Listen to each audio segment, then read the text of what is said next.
Nothing But the Words, episode number 40, Lessons from a Writer's Retreat.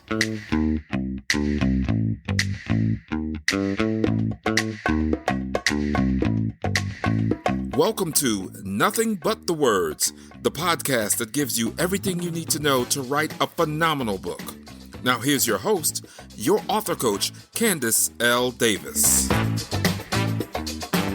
Hey there, and welcome to Nothing But the Words. I'm your author coach, Candace L. Davis. In this episode, I want to share with you some of the lessons I took from my writer's retreat last week. Some of these lessons you can apply right now without going anywhere to help you write your book more efficiently, but also to write a better version of your book. Earlier this year, I think it was in January actually, my friend Anita and I got together with the best laid plans, decided we would hold a writer's retreat in 2020. Like me, Anita is an author's coach, and she loves to get outside in nature. So we figured we would be somewhere where we could go for daily walks outside. And like me, she's currently writing a book. So we thought it would be great to take a group of writers out to write and also be able to work on our own books at the same time. We chose a great location, we planned our itinerary, and we even created a list of sort of our dream list of what clients we wanted to have there, who we would love to work with and spend a week just writing with. And we decided fall of 2020 would be the perfect time to host our retreat. I'm sure you can see where this is going. Covid-19 happened, and we didn't even have a conversation about it. It was just understood that our retreat wouldn't be happening as planned. But as the months went on, and my husband and our younger daughter, who is an adult, and I were in our house together, I found myself working on my book less and less. My business was doing well. Unlike many people whose businesses have suffered during the pandemic, I was incredibly fortunate, and my business actually picked up during this time. I was really happy to be coaching more clients to the end of their books. I was really happy to have a lot of books to edit, and they were really high quality. It was a wonderful problem, I guess, to have so much work to do, but I wasn't giving my own book the attention it needed and deserved.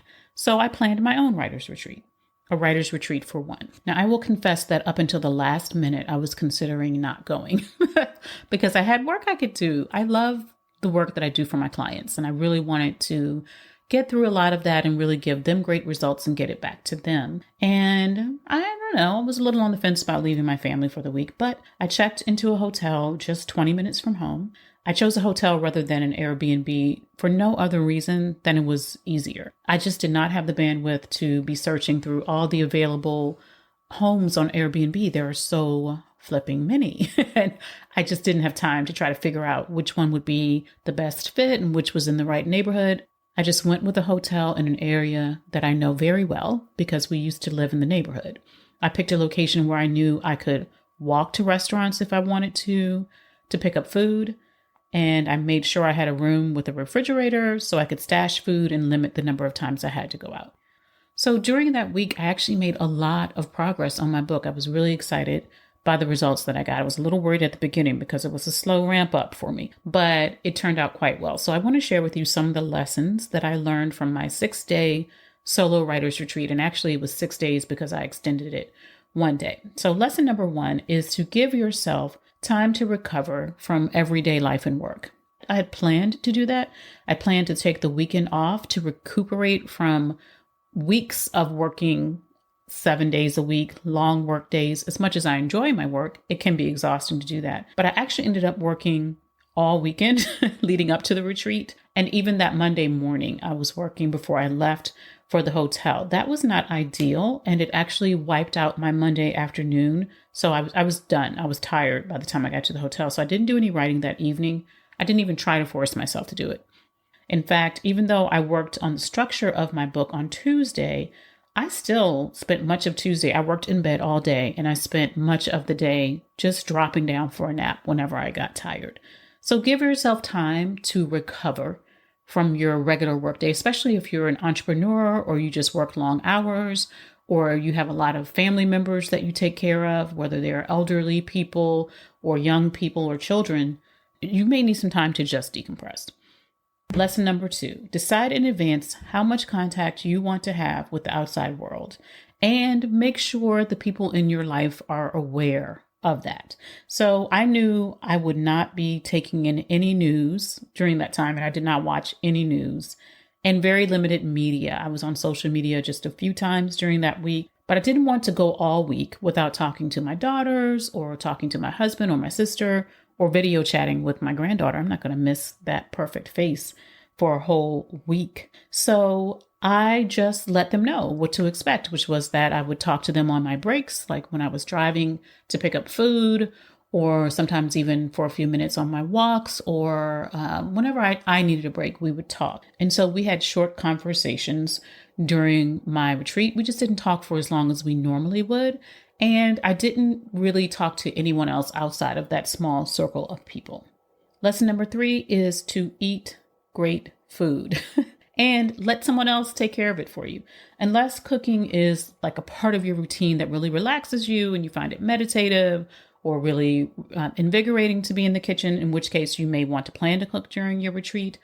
I found that food was really kind of a time-consuming distraction. So for me, after the first day, I made sure that I bought enough food, at least for one day, when I went out to pick up breakfast. So if I went to Kale Me Crazy and got a kale salad, that's enough really for almost 2 meals. And then several juices, brought them back, put them in the refrigerator. And the whole idea for me was to eat as healthy as possible for breakfast and lunch and any snacks in between, and then kind of eat, reasonable dinner, but not to sort of indulge the way we might when we're on vacation, because you don't want to be weighed down. You don't want to feel sluggish. You don't want your energy to be low because you've been overindulging in, kind of food that's not the best food for you.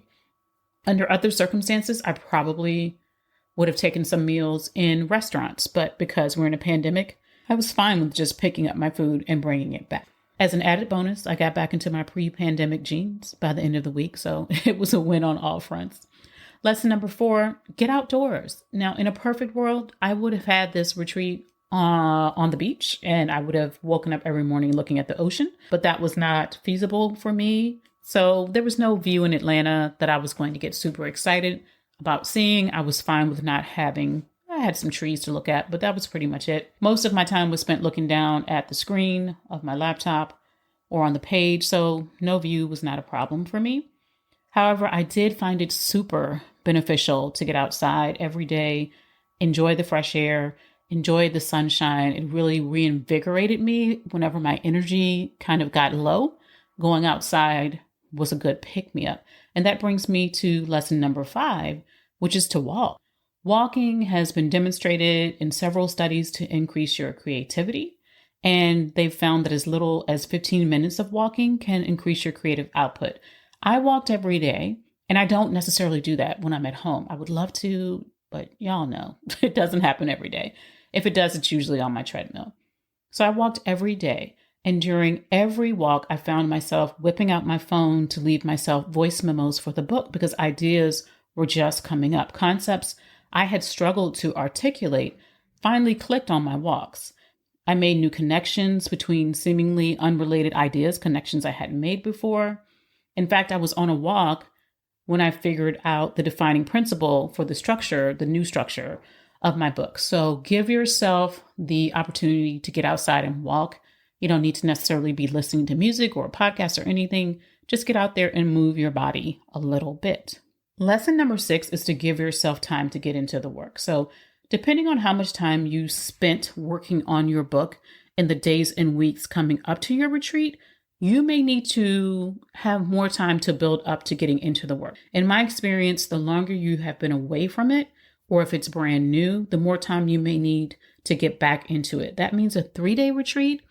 If that's what you can do, do it, but it may not necessarily be enough for you to get the kind of momentum and make the kind of progress that you want to make. I was really not disappointed, but I wanted more time. And so at my husband's encouragement, I did add an extra day onto my retreat so that I could get a little bit more writing done. I just found my momentum was getting going, and I didn't want to leave until I reached a certain point. So lesson number 7, we talked about minimizing your consumption of media, but minimize all the input from other people. Now, that's not to say you need to live in a bubble during your retreat, but if you go on a retreat and you start your day with the news and social media, you're still in consumption mode. So it's incredibly difficult to create and consume at the same time. So cut back on what you're taking in and really, just be choosy about what you're willing to take in during your retreat. And finally, lesson number 8, don't be afraid to discuss your ideas while you're on the retreat. Most evenings, I did call my husband and we talked about my work and his work. He asked great questions, which helped me clarify my ideas.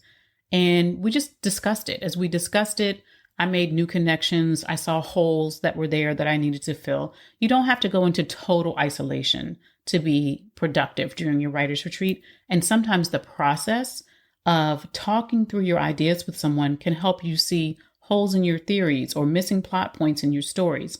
You're not necessarily looking for feedback on your ideas yet because you may not be far enough into your work to appreciate feedback or even need it. But just the act of articulating your ideas or sharing the high-level points of your story can inspire shifts in your thinking and shifts in your writing for the better.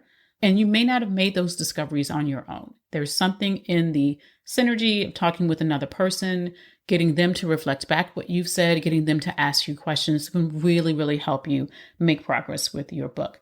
So if you can get away and work on your book, I encourage you to do so. I'm going to do it again. It probably won't be in 2020, but sometime in the first quarter of 2021, I'm going to plan to do it again.